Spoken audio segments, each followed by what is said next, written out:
At 2:13 in the morning, your phone rings twice. Then it rings again. You are awake before you answer, because nobody calls the incident commander at this hour for a password reset. The voice on the line belongs to the overnight security analyst. He says the hospital network is unstable. Not down, unstable.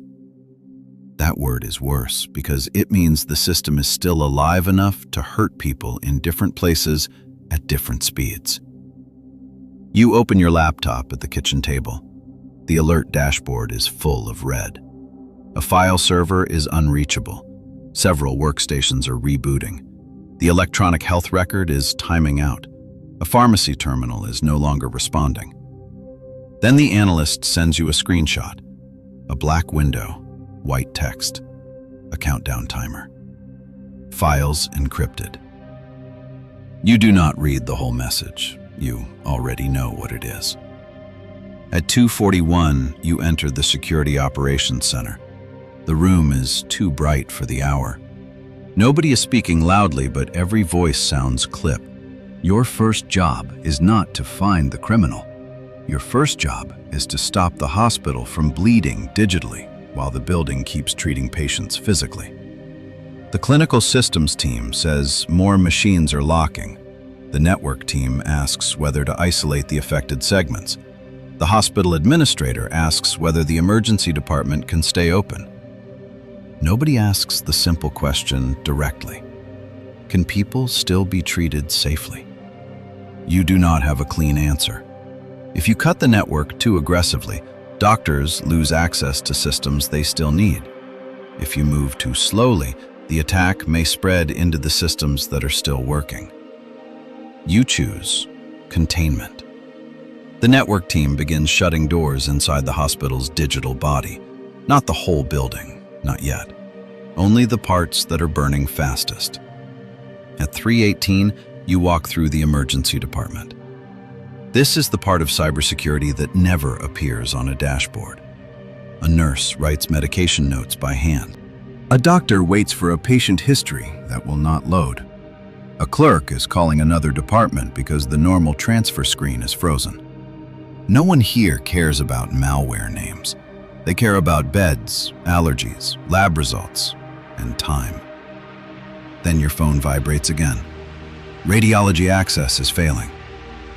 At 3:46, the war room is full. Chief medical officer, legal, IT operations, communications, hospital leadership. You stand at the front with a timeline that is already out of date. Someone asks if patient data was stolen.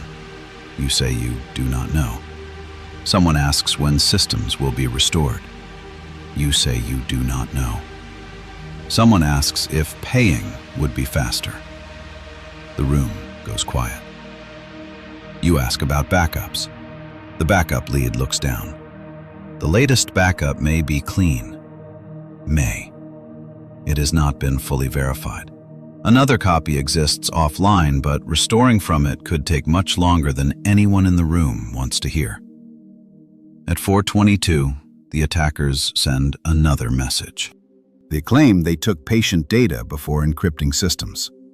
They set a deadline. They threaten to publish names, records, and billing information. Now the hospital is facing two crises at once. One is operational. Can care continue? The other is trust. What has been exposed? You keep the team focused on what can be proven. Which systems are affected? Which systems are clean? Which doors are closed? Which services must stay online no matter what? At 5:07, the emergency department director says the word everyone has been avoiding. Diversion. If ambulances are redirected, the hospital admits it cannot handle every case safely. If they are not redirected, new patients may enter a system that is already breaking. The decision does not feel like cybersecurity anymore. It feels like triage. You recommend partial diversion. Nobody likes the decision. That is how you know it is real. At 5:38, the first clean restore begins. A small scheduling system comes back. then a read-only patient index, then a lab interface, limited and slow. Each recovery is smaller than leadership wants and more important than it looks. The hospital does not come back online like a switch. It comes back like circulation returning to a cold hand, one finger at a time. At 6:21, the sun begins to show through the glass doors near the main entrance. You stand in a hallway holding a coffee you forgot to drink. Your phone is still vibrating. The incident is not over, but the emergency department is open. The pharmacy has a manual path. The lab can return critical results. The first clean systems are online. You wanted cybersecurity to mean keeping attackers out. Tonight, it meant deciding which parts of a hospital could go dark while the rest stayed alive. Your life as a cybersecurity incident commander does not begin when the hacker appears. It begins when a screen goes black and everyone around you still expects the building to keep saving people.